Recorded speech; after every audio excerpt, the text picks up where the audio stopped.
नमस्कार, मी राहुल कुलकर्णी. मराठा समाजाच्या गळ्यातले ताईत बनलेले, ॲटलीस्ट कमीत कमी असे लोक की जे मनोज जरांगे पाटील यांच्या वैयक्तिक चारित्र्याबद्दल ज्यांना खूप आस्था आहे, असे लोक सोडून आणखीन असे लोक की जे अनेक अर्थाने मनोज जरांगे पाटील यांच्या या आंदोलनामुळं त्यांना वेगवेगळ्या स्वरूपाचे आर्थिक लाभ झालेत.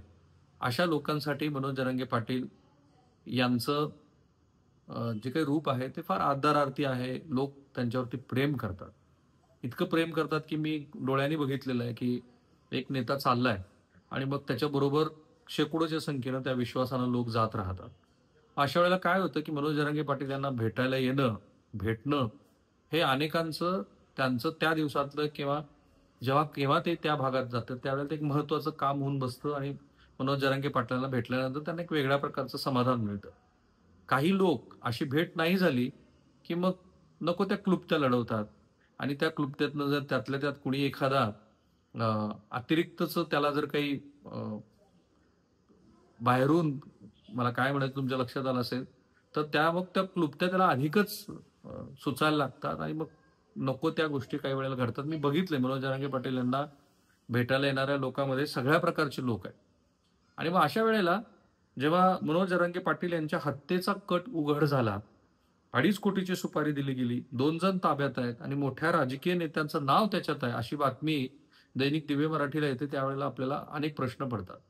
मी त्यांचे जवळचे सहकारी श्री गंगाधर काळकुटे यांच्याशी बोललो. त्यांच्या मते हे प्रकरण गंभीर आहे आणि उद्या पत्रकार परिषद घेऊन ते बोलतील मनोज जरांगे पाटील. उद्या 11 वाजता ते बोलणार आहे.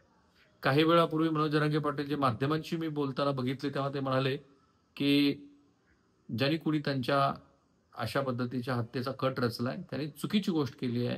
मी मराठा आहे, मी सोडणार नाही आणि चुकीच्या ठिकाणी तुम्ही हात घातलाय. त्यांच्याकडे एक ऑडिओ क्लिप पण आहे आणि बरेचसे तपशील ते उद्या सांगतील. पोलीस खात्यामध्ये मी जी काही माहिती घेण्याचा प्रयत्न केला, अधिकृतपणे कुणीही बोलत नाही, फोन कट केले जात आहेत आणि इतकं संवेदनशील प्रकरण असल्यामुळं या सगळ्या प्रकरणामध्ये पोलीस तपास पूर्ण होऊन सगळ्या गोष्टी अधिकृतपणे जाहीर होणं आवश्यक आहे. पण मी जो सुरुवातीला 1-1.5 मिनिटाचा भाग सांगितला, तो तुम्ही लक्षात ठेवा, की एखाद्या नेत्यावरती अतीव प्रेम करणारे लोक काही वेळेला नको त्या क्लुप्त्या वापरू शकतात. पण अर्थात तो तपासाचा भाग आहे आणि मला हे गंभीर वाटलं, की एवढा असा मनुष्य, की जो आपल्या शरीराची तमा न बाळगता इतकी आंदोलनं करतोय, तर त्याच्या हत्येचा कट कोण कसं काय रचू शकतं? तो आता ती पूर्ण बातमी मी वाचून दाखवतो. दिव्य मराठीची बातमी आहे. मराठा आरक्षण आंदोलनाचे नेते मनोज जरांगे पाटील यांना जीवे मारण्याचा एक मोठा कट रचल्याचा धक्कादायक प्रकार उघडकीस आला आहे. पोलिसांच्या प्राथमिक माहितीनुसार जरांगे पाटलांच्या हत्येसाठी 2.5 कोटी रुपयांची सुपारी देण्यात आली होती. या प्रकरणी जालना पोलीस अधीक्षकांनी जरांगे पाटलाचे सहकारी गंगाधर काळकुटे यांनी तक्रार दिल्यानंतर स्थानिक गुन्हे शाखेनं तातडीनं कारवाई केली आणि बीड जिल्ह्यातून 2 संशयितांना ताब्यात घेतलं. ताब्यात घेतलेल्या व्यक्तींची नावं मी जरा ते टाळतो नावं घेणं, कारण त्यातला जो पूर्ण तथ्यांश बाहेर येईल त्यानंतर ही नावं बाहेर येणं योग्य आहे. कारण सगळं नेमकं हे कसं रचलं वगैरे, कारण त्यांच्या कुटुंबियांचा पण मला विचार करायचा आणि नेमका खरोखर ते या गुन्ह्यात सहभागी होतं का, ते बाहेर आल्यानंतर बोलणं अधिक योग्य राहील. त्यामुळे मी ती नावं सांगत नाही. यापैकी एक जो आहे तो जरांगे पाटील यांचाच पूर्वीचा सहकारी असल्याचं समोर आलं आहे. या दोघांची पोलिसांकडून कसून चौकशी सुरू आहे. पोलिसांच्या तपासात समोर आलेल्या माहितीनुसार बीड शहरात काही दिवसापूर्वी जरांगे पाटील यांच्या हत्येचा कट रचण्यासाठी गुप्त बैठकही घेण्यात आली, हे माध्यमामध्ये छापून आलेलं आहे. मी पुन्हा सांगतो, काही लोक जे वेगळ्या पद्धतीच्या क्लुप्त्या वापरून जरांगे पाटील यांची भेटच घ्यायची किंवा त्यांच्यावरती अतिप्रेम आहे म्हणून काही माहिती सांगायची, असा सुद्धा तपास या अंगाने सुद्धा पोलिसांचा असू शकतो. पण आपण जे माध्यमात आलंय, जे पोलीस सांगतात त्याच्यावरती विश्वास ठेवू. सध्या ॲज ऑफ नाऊ पोलिसांच्या तपासात समोर आलेल्या माहितीनुसार बीड शहरात काही दिवसापूर्वी जरांगे पाटील यांच्या हत्येचा कट रचण्यासाठी गुप्त बैठकीही घेण्यात आल्या होत्या. या बैठकीत जरांगे पाटलांच्या ओळखीतील काही जण उपस्थित होते. या बैठकी दरम्यान हत्येसाठी 2.5 कोटी रुपयांची डील ठरल्याची चर्चा आहे.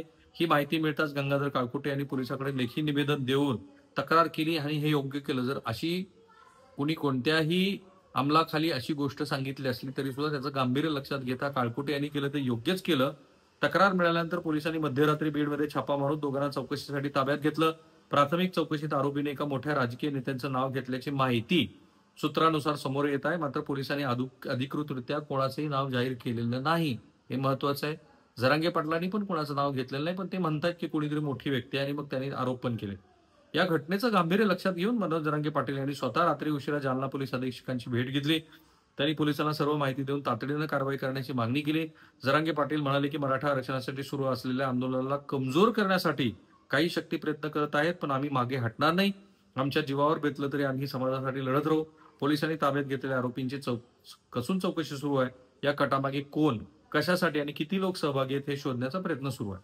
आता पुन्हा दिव्य मराठीने म्हटल्याप्रमाणे राज्यात या प्रकरणामुळे मोठी खळबळ उडाली आहे. कारण मनोज जरांगे पाटील हे सध्या मराठा आरक्षण चळवळीचे मुख्य चेहरा आहेत.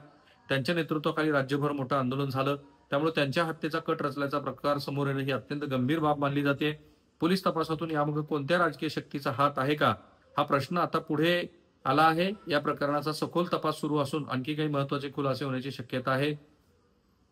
अर्थात हे सगळं झाल्यानंतर पोलिसांनी योग्यच केलं, एकतर तपास सुरू केला. पोलिसांनी या कटाचा पर्दाफाश झाल्यामुळं, मी त्याला कथित हा शब्द वापरेन, पोलिसांनी या कथित कटाचा पर्दाफाश केल्यानंतर मोठा अनर्थ टळलाय. जर वेळेवर कारवाई झाली नसती तर गंभीर घटना घडली असती असं पोलीस सूत्रांचं म्हणणं आहे, असं दिव्य मराठीचं म्हणणं आहे. सध्या जरांगे पाटील यांच्या सुरक्षेत वाढ करण्यात आलेली आहे. त्यांना अतिरिक्त पोलीस संरक्षण देण्यात आलेलं आहे. राज्यातील राजकीय वातावरण या प्रकरणामुळे चांगलंच खळबळ उडतं आहे. विरोधी पक्षांनी सरकारकडे या सुरक्षेच्या त्रुटीवर प्रश्नचिन्ह उपस्थित केले, तर सरकारने या कटामागील सर्व दोषींना कठोर शिक्षा होईल असा विश्वास दिला आहे. मराठा आरक्षण आंदोलनाच्या पार्श्वभूमीवरती घडलेला हा प्रकार राज्याच्या राजकारणामध्ये चर्चेचा मुद्दा आहे. मनोज जरांगे पाटील असं म्हणतात, की श्री देवेंद्र फडणवीस हे या प्रकरणाची पाळीमुळं खोदून काढतील. त्यांनी ती काढायला हवीत आणि ते बघणार आहेत की ते खरोखर तसं काढतात का. जरांगे पाटलांनी मघाशी माध्यमाची जो संवाद साधला त्याच्यातनं ते कुठेतरी एक अंगुली निर्देश करताना मला दिसले. अर्थात संपूर्ण पुरावे समोर आल्यानंतर त्यांनीही बोलण्याची भूमिका घेतलेली असल्यामुळं आपण कुठल्या मोठा नेता, खरोखर तशी बैठक झाली का, की आणखी कुठल्या अंमलाखाली हे नको ते उद्योग झालेत, असे सगळे प्रश्न आहेत. पण ते प्रश्न आपण समोर ठेवले माझ्या मते महाराष्ट्रामध्ये अजून तरी एवढा स्तर घसरलेला नाही. पण सध्या हू नोज, म्हणजे महाराष्ट्रात सध्या जे काही चाललेलं आहे ते अकल्पित असं आहे. त्यामुळे अकल्पित गोष्टीचं, कल्पनेच्या बाहेरचं सगळं विश्लेषण करणं थोडंसं मला तरी योग्य वाटत नाही. जोपर्यंत अनटिल अनलेस फार सबळ पुरावे आपल्या हाताशी येत नाहीत, ते आल्यानंतर मात्र या सगळ्या प्रकरणात ते जे कोण आरोपी आहेत, त्यांची प्रोफाईल काय आहे, ते कुठे बीडमध्ये अशा बैठकीला उपस्थित होते, बीडमध्येच ते का उपस्थित होते, बीडचा विषय आला की तुम्हाला माहिती आहे तिथली सामाजिक परिस्थिती पाहता साधारणपणे 3-4 नावं झर्र करून आपल्या असे डोळ्यासमोर येतात.